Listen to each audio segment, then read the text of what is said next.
so we want to stick with the blade orientation of the art. So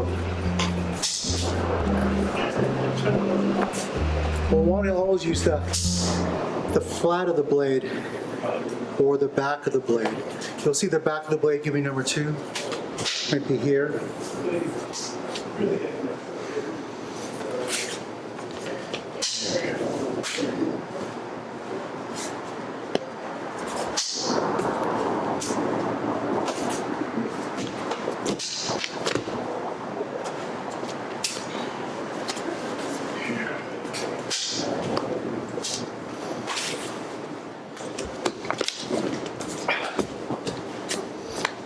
I think I missed that one. Very good. Give me that one again. Here. Yeah. So in slow motion, can you show how you're using the flat of the blade? How what? Oh, that one? Yeah, like slow motion, how you use the flat of the blade to deflect. Again. All right, So here. Give me number 1. all right, let's go ahead and make it Number 2. perimeter of the water area. Okay? Number 3. So, just going to march and bring our medicine ball over to the side. Number 4. And you're going to walk. Actually, let me show you guys. Number 5. Bring the two sides together. Pretend it's somebody's head. Bring it across and then bring the knee to the medicine ball. Go blade to And the blade. medicine ball to my Why? march around. When it's sharpened, that's the thinnest part of the metal. Follow me like a train. So it's the most. If I hit flesh, a slice. If I hit bone, this might chip or get stuck. So with the edge of a blade, it might get nicked or might get stuck if they both chip. I don't know if you were there, but when June and I used to train with the machete, we made a lot of mistakes. So if I kept these old machetes and they were all messed up on the edges. I'll show you when you come over next time. But I mean, that's a low quality blade. They were just, regular knife machetes. But because of that, if I were to slice with all these jagged edges, it'll be like serrated. And it'll still do damage, right? But it won't be clean.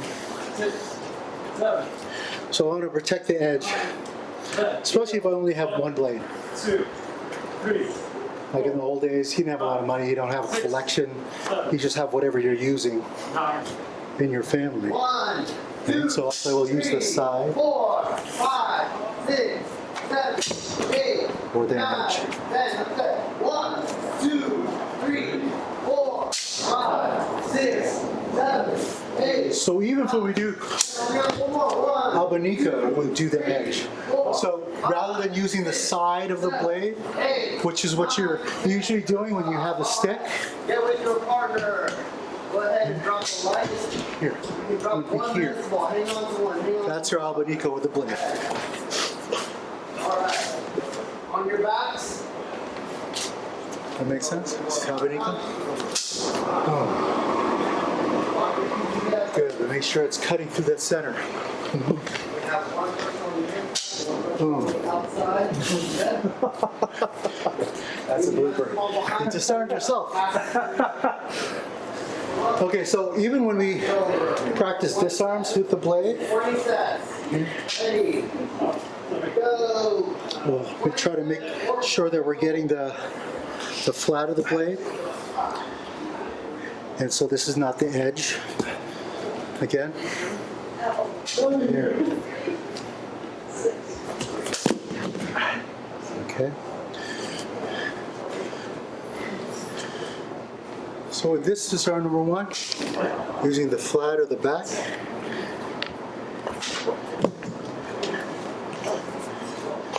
Again.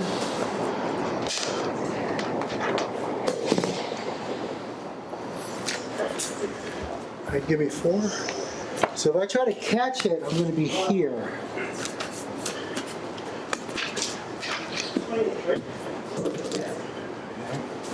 Number 10. There are going to be times while you catch it force to force, so I'm still going to blend it. Here. And I'm on the back of the blade. So that's a disarm, but that could be a thrust too. Number 10 again.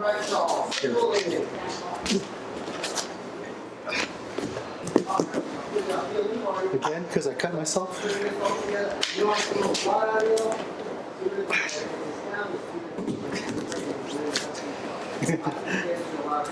But that could be a pass too. 10. Boom. And you're cut.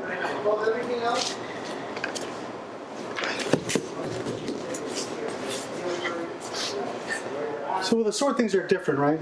We're looking for, give me one. Vital areas like the jugular. Give me 4. Right? Arteries and veins there. 2. Yeah.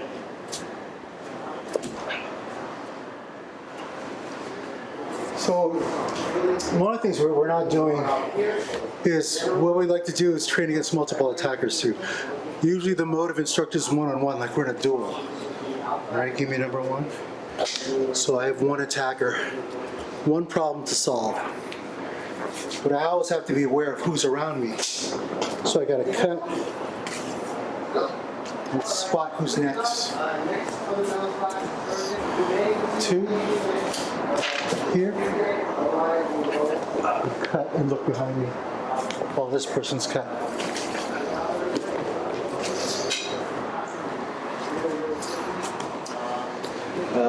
Two. Can't be 3. Here, now you do that. I'll give you 2. Yeah. Ah. Okay.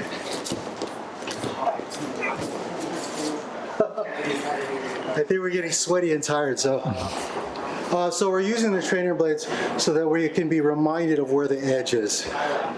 Since we obviously can't train with metal all the time, and we don't have any dulled metal aluminum training blades right now, it's better to train with these actually when we're trying to keep the edge in mind, especially if we're trying to keep true to the spirit of the origins of the art.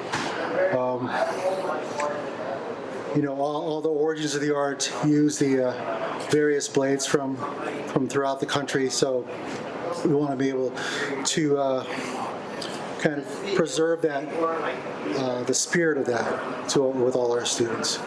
In today's world, I think it's easy to get caught up in the point of view that we're only dealing with impact weapons, and there's value to that because you are most likely to find an impact weapon as a weapon of opportunity. I mean, they're everywhere: golf clubs, sticks, umbrellas, what have you. But we're training more than just the practical side. We're training the history and the spirit of the folks that created the arts, that relied on it for survival during revolution, during hard times, self-defense and whatnot. So we like using the blade if possible, and training blade is the second best thing.